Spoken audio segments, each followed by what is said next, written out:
प्यारे आइटम्स, कैसे हो आप सब लोग। आई होप बहुत ही अच्छे होंगे। आई होप आप सबकी हेल्थ भी एकदम औसम होगी। मैं हूं अनुभा गौड़, आप सबकी chemistry teacher here eight Anubha and atoms. मैं हूं अनुभा, आप हो मेरे प्यारे एटम्स और आप सबका इस चैनल पे बहुत ज़्यादा स्वागत है।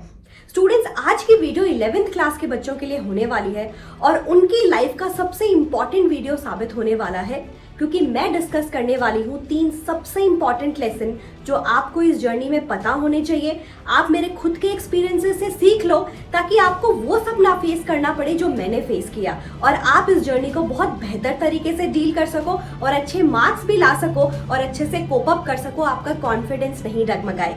तो चलिए इस जर्नी को अच्छे से समझते हैं मेरे साथ राइट नाउ। सबसे पहले मैं सबसे इंपॉर्टेंट आपको लेसन देना चाहूंगी, लेसन नंबर 1। अपनी जर्नी थोड़ा सा बताती हूँ। जब मैं 10th क्लास में थी, I was among one of the good students. हमेशा टॉप करने वालों की लिस्ट में से होती थी मैं, और मेरे को साइंस में 100 में से 100 नंबर भी आया था। तो हाँ, ये तो तय था कि जैसे 11th में जाना है मुझे साइंस लेनी है, और साइंस ली भी। लेकिन स्टार्टिंग के 3-4 महीने ना ऐसा लगा जिंदगी में क्या भूचाल आ गया। Because try and understand 10th और 11th का जो लेवल है ना, काफ़ी अलग है, काफ़ी डिफरेंट है। 10th में जहाँ तुम साइंस के लिए एक किताब पढ़ते हो, वहीं 11th क्लास में फिजिक्स अलग, केमिस्ट्री अलग, बायो अलग, और उनमें भी सेक्शन डिवाइडेड हो जाते हैं। बायो में तुम बॉटनी ज़ूलॉजी पढ़ोगे, मैथ्स में भी अलग अलग 2 किताबें तुम्हें पढ़नी पड़ती है। अगर मैं केमिस्ट्री की बात करूँ, ऑर्गेनिक, इनऑर्गेनिक, फिजिकल, इस तरीके से डिवाइड हो जाती है। तो एक बारी के लिए काफ़ी ज़्यादा लगने लगता है। कुछ हम थोड़ा लाइट भी ले लेते हैं कि हम बोर्ड एग्जाम्स दे के आए हैं तो चलो ठीक है, थोड़ा 1-2 महीने लाइट लेते हैं, उसके बाद तो कर ही लेंगे ना, 11th क्लास में कौन सा बोर्ड्स देने हैं। और फिर असली जंग शुरू होती है। फिर रियलाइज होता है कि अब कुछ समझ नहीं आ रहा, अब करें तो क्या करें। और यही मेरे साथ हुआ। सितंबर में आप सबको पता है हाफ ईयरली कुछ एग्जाम्स होते हैं, यूनिट टेस्ट होते हैं। स्कूल में जब यूनिट टेस्ट हुए सितंबर के मंथ में, मेरा जो रिजल्ट था वो काफ़ी ख़राब आया। मुझे केमिस्ट्री में 75 में से 35 के आसपास कुछ नंबर मिले, सो एज फिजिक्स। मैथ्स में कुछ 40-45 नंबर थे। एंड ये देख के मैं शॉक रह गई। एक ऐसा बच्चा जो टॉप करता था, उस बच्चे के मार्क्स पासिंग मार्क्स हो गए हैं। ये आपके साथ भी हो सकता है। क्या आप चाहते हो आपके साथ हो? तो क्या क्या गलतियां की मैंने? सबसे बड़ी गलती ये की कि मैंने स्टार्टिंग के 4-5 महीने को लाइटली ले लिया कि ठीक है, कर लेंगे, हो जाएगा। दूसरी, मुझे समझ ही नहीं आया कि मैं स्टार्ट करूं तो करूं कैसे। मुझे अपनी जर्नी में काफ़ी ज़्यादा परेशानियां आ रही थी और मैंने किसी मेंटर को चुना ही नहीं। आई वॉज लाइक ठीक है, हो जाएगा। स्कूल में जो टीचर पढ़ाते थे, कभी आके पढ़ लिया, कभी नहीं। कोई कंसिस्टेंसी मैंने मेंटेन नहीं की और इस वजह से मेरे सारे बेसिक्स खराब हो गए और बाद में मुझे समझ आना बंद हो गया। मुझे रियलाइज हुआ साइंस बहुत डिफिकल्ट है और मेरा कॉन्फिडेंस काफ़ी झुक गया, और इसकी वजह से ये आपका रिजल्ट सामने है ही। एंड ट्रस्ट मी, अच्छे टॉपर फेल हो जाते हैं, अच्छे टॉपर्स पासिंग मार्क्स पे रह जाते हैं और उसके बाद ना गाड़ी पटरी पे आती ही नहीं है। 2 साल कैसे निकल जाते हैं पता नहीं चलता। और उसके बाद कि मैम साइंस लिए थे, हमें लगता था हम तो अच्छे स्टूडेंट्स हैं, हम तो ना जेई निकाल पा रहे हैं ना नीट निकाल पा रहे हैं, हमें नहीं पता हमें क्या करना है, अब करें तो करें क्या। क्या साइंस हमारे लिए बनी भी थी कि नहीं बनी थी? तो ये सारी की सारी चीज़ें आपके दिमाग में भी चल सकती है। एंड सच बताऊं, मैं उसके बाद कोप अप कर ही नहीं पाई अच्छे से। 12th में असर पड़ा, क्योंकि ठीक है 12th में मैंने काफ़ी मेहनत की, लेकिन मैं जो 11th का बेस है उसको स्ट्रॉन्ग कर ही नहीं पाई, क्योंकि 12th में टाइम ही नहीं मिला। और बाद में बहुत ज़्यादा दिक्कत हुई, क्योंकि चाहे आप ग्रेजुएशन मान लो, चाहे आप कोई IIT जेई जो भी आप आगे करने जाते हो, आपको 11th-12th समझ आएगा कि कितनी इंपॉर्टेंट है और वो बेस है आगे की आपकी जर्नी का। तो ये काफ़ी इंपॉर्टेंट है बच्चों। अगर आपको कोई भी कॉम्पिटिटिव एग्जाम्स निकालना है तो इन दोनों क्लासेस को, 11th-12th को बिल्कुल भी लाइटली नहीं लेना है। 11th में डेफिनेटली दिक्कत आएगी, आपको लगेगा कि हमारे साथ क्या हो गया है, ये इतनी किताबें पढ़े तो पढ़े कैसे और होगा तो कैसे होगा। तो सेकेंड चीज सबसे इंपॉर्टेंट, फाइंड अ मेंटोर। ये मत सोचना कि कोचिंग लेना इस सही नहीं है, 11th क्लास में कौन कोचिंग लेता है, या फिर थोड़ा बहुत जिसमें लगा कि स्कूल के टीचर्स ठीक है नाराज हो जाते हैं, उन्हीं के साथ पढ़ लेते हैं। जो बेस्ट टीचर्स है ना, उनके साथ पढ़ाई करो। तुम्हें किसी के साथ रिश्ते नहीं बनाने, तुम्हारी जर्नी सिर्फ और सिर्फ तुम्हारी है। जो तुम्हें लगे कि भाई इस सब्जेक्ट का बेस्ट टीचर है, उनसे पढ़ाई करो। यूट्यूब पे अगर मैं बात करूँ, तुम्हारे पास तो इतनी बड़ी एडवांटेज है, जो सबसे अच्छे टीचर्स हैं उनसे पढ़ाई करो, थोड़ा सा ढूंढो। और समय रहते ही, अभी मार्च चल रहा है, अभी से स्टार्ट कर दो। मुझे ये सुनने को मिलना चाहिए इस वीडियो के कमेंट सेक्शन में कि हाँ मैम, अपना पहला चैप्टर हम ऑलमोस्ट पूरा कर चुके हैं in all the respective subjects, या मैं दूसरा चैप्टर पूरा कर चुकी हूँ या कर चुका हूँ। ये स्पिरिट मुझे तुम में देखनी है, वरना बहुत देर हो जाएगी, वरना 11th क्लास हाथ से निकल जाएगी, वरना तुम भी सेम रिजल्ट लेके आओगे जो मैं लेके आई, वरना फिर ये जो कॉन्फिडेंस है वापस से पटरी पे नहीं आएगा। आई होप आप इस चीज़ को समझने की कोशिश कर रहे हैं। चलिए आगे बढ़ते हैं। अगली एक और सबसे इंपॉर्टेंट बात मैं आपको बताती हूँ, is about your stream selection. ज़रूरी नहीं है कि अगर आप 10th में बहुत ही अच्छे साइंस में मार्क्स लेके आए हैं, मैथ्स में मार्क्स लेके आए हैं, तो अल्टीमेट गोल यही होना चाहिए कि मुझे 11th में साइंस चाहिए। It should be your call, और किसी का कॉल नहीं होना चाहिए कि अगर आप साइंस लेते हैं, चाहे वो आप जेईई की प्रिपरेशन के लिए लें, चाहे वो नीट की प्रिपरेशन के लिए लें, या फिर ऐसे ही ले लें कि आगे किसी और पर्टिकुलर एग्जाम को क्रैक करने के लिए साइंस ज़रूरी होती है। तो ध्यान रखिए, ये नहीं हो कि पेरेंट्स ने बोल दिया कि अच्छा डॉक्टर बनोगे, अच्छा इंजीनियर बनोगे साइंस लोगे तो, या फिर स्कूल वालों ने बोल दिया कि हाँ भाई तुम अच्छे स्टूडेंट्स हो, तुम क्यों बाकी के सब्जेक्ट चूज कर रहे हो। Should not be the case कि हाँ मेरे जो भाई बंधु, मेरे दोस्त हैं, वो भी तो साइंस पे है तो मैं भी साइंस ले लेता हूँ, मैं भी साइंस ले लेती हूँ।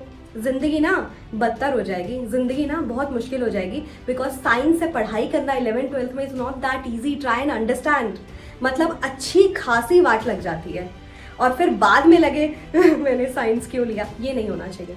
और ऐसा पता है मैं क्यों बोल रही हूँ, मैंने 11th क्लास में PCM लिया बच्चों, फिजिक्स केमिस्ट्री एंड मैथ्स, और मैं एक नॉन मेडिकल की स्टूडेंट हूँ, लेकिन मुझे फिजिक्स केमिस्ट्री बायो लेना था, मुझे एक मेडिकल की स्टूडेंट बनना था, और कहीं ना कहीं मुझे डॉक्टर बनना था। मेरा एक सपना था, मेरी दिल की ख्वाहिश थी, और बहुत ही बड़ी फैसिनेशन बोल लो, लाइफ का सबसे बड़ा गोल बोल लो, यही सबसे बड़ा गोल था।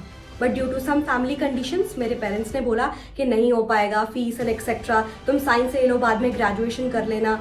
तो ये सब हुआ मेरे साथ, and at the end I could not take it, and that is something that I still regretted कि काश, व्हाट इफ होता है ना, कि काश ऐसा हो चुका होता, तो काश ऐसा हुआ होता तो शायद आज जिंदगी कुछ और होती।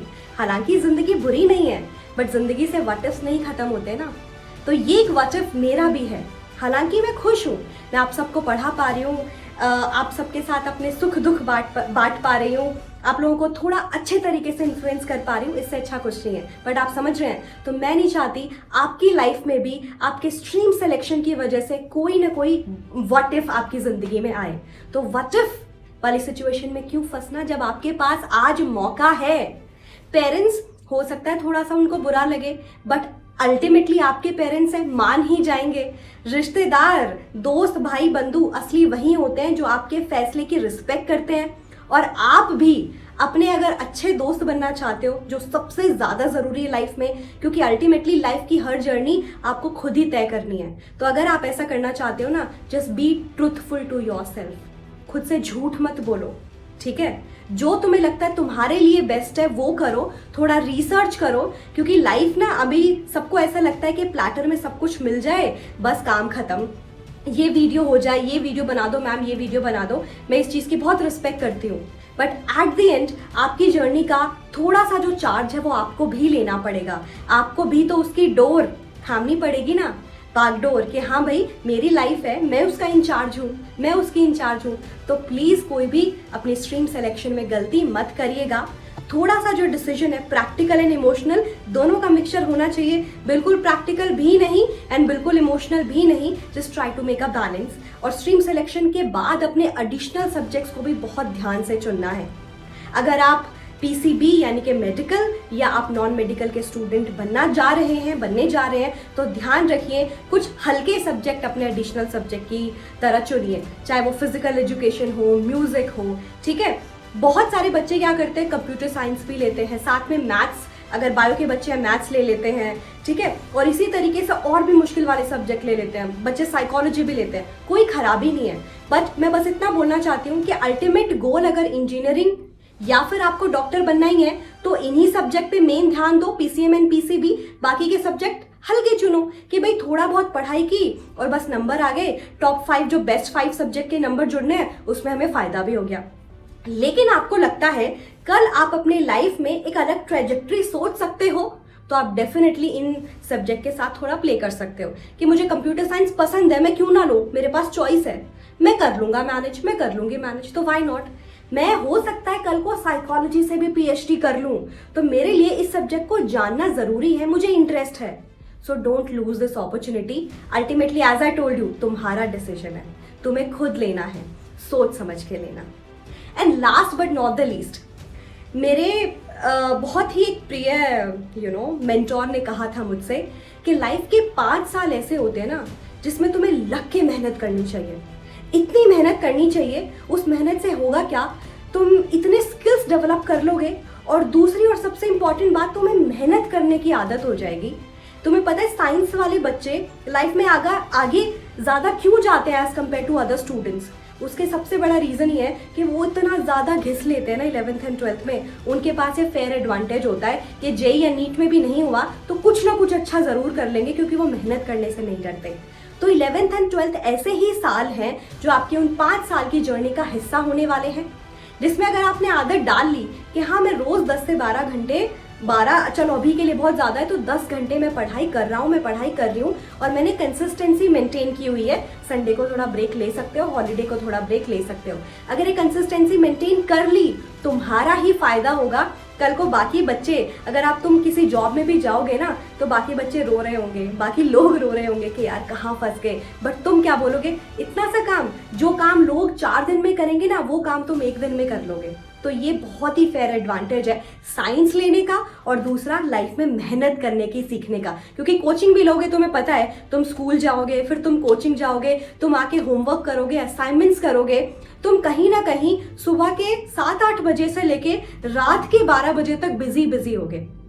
एक अच्छा रूटीन बनेगा लाइफ का, मेहनत करने की आदत होगी, और फिर तुम्हें रियलाइज होगा कि तुम बहुत सारे लोगों से बहुत आगे पहुंच गए हो। तो ये 11th क्लास उसी का हिस्सा है। मेरी आपसे बहुत ही इंपॉर्टेंट रिक्वेस्ट मान लीजिए, मैं हाथ जोड़कर ये आपसे बोलती हूँ, इस 11th क्लास को वेस्ट बिल्कुल मत करिए। आपके पास बहुत ज़्यादा टाइम अभी अवेलेबल है, इस पे एक एडवांटेज हासिल करिए, इस पे अपनी पकड़ हासिल करिए, और अभी से लग जाइए अपने गोल की तरफ। मेरा गोल ये है, मुझे इसको पाना है, और मेरी इस राह में कोई भी नहीं आ सकता, दोस्त, पेरेंट्स, टीचर्स, या मैं खुद भी नहीं, क्योंकि कई बार हम खुद के बहुत बड़े दुश्मन बन जाते हैं। इसी के साथ वीडियो को एंड करूंगी। आपकी जो भी राय है मुझे कमेंट करके ज़रूर बताइए। आप 11th क्लास में अपना क्या सब्जेक्ट चूज़ कर रहे हैं, अपना एडिशनल सब्जेक्ट क्या चूज़ कर रहे हैं, ये भी मुझे बताइएगा। आई होप वीडियो पसंद आई होगी। अगर पसंद आई है तो अपने दोस्तों को ज़रूर भेजिएगा, that will be very very great. आपका सपोर्ट देते रहिए, लाइक शेयर एंड सब्सक्राइब ज़रूर करके जाइएगा। मिलते हैं, all the very best for your 11th class. चक दे फट्टे फोड़ दो।